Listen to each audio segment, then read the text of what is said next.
बिस्मिल्लाहिर्रहमानिर्रहीम। School based assessment 2023-24 हमने class 8 का पेपर स्टार्ट किया हुआ था उर्दू का।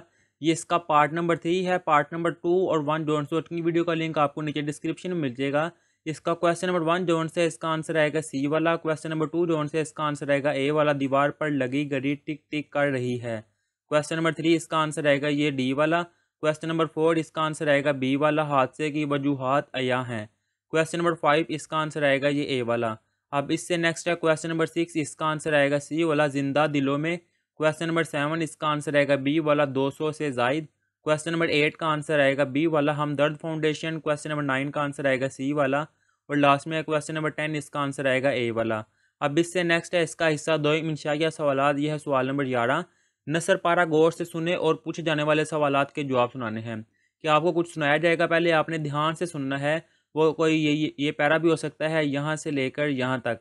इनके जवाब 2 ग्रुप होंगे। वो 3 ये सवाल भी पूछ सकते हैं या 3 ये जोन से हैं ये भी सवाल पूछ सकते हैं। इनके जवाब जोन से हैं। अगर पहला ग्रुप है तो इनका जवाब यहाँ से लेकर यहाँ तक है। अगर ग्रुप नंबर 2 है उनका जवाब यहाँ से लेकर यहाँ तक आएंगे इनके जवाब। दोबारा देख लें, ये 2 क्वेश्चन है, 3 क्वेश्चन ये और 3 क्वेश्चन दे, 2 ग्रुप हैं। इनके आंसर ये ग्रुप अलिफ का आंसर है और ये ग्रुप बी का आंसर है, बे वाले का। अब इससे नेक्स्ट आएगा क्वेश्चन नंबर 12।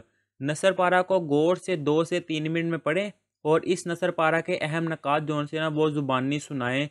आपने एक पैराग्राफ दिया होगा, आपने उसको गौर से पढ़ना है। वो पैरा इस तरह का भी हो सकता है, यहाँ से लेकर यहाँ तक। इसको आपने गौर से पढ़ना है। फिर इसका जौन सा खुलासा है ना, मेन पॉइंट वो आपने बताने हैं। मुमकिन जवाब यहाँ से लेकर यहाँ तक इसका आंसर है, ये कर सकते हैं। और क्वेश्चन नंबर जौन सा 13 है, अपने स्कूल में होने वाले जुमात हजतम की अलविदाई तकरीब की रुदात तहरीर करनी है। अगर आपके पास ये है तो आप वो कर सकते हैं, अगर नहीं तो ये आपके सामने लिखी हुई है हमारे स्कूल में यहाँ से लेकर इख्तिताम को पहुँची। और यहाँ पर हमने ये पेपर कंप्लीट कर लिया हुआ है। अल्लाह हाफिज़।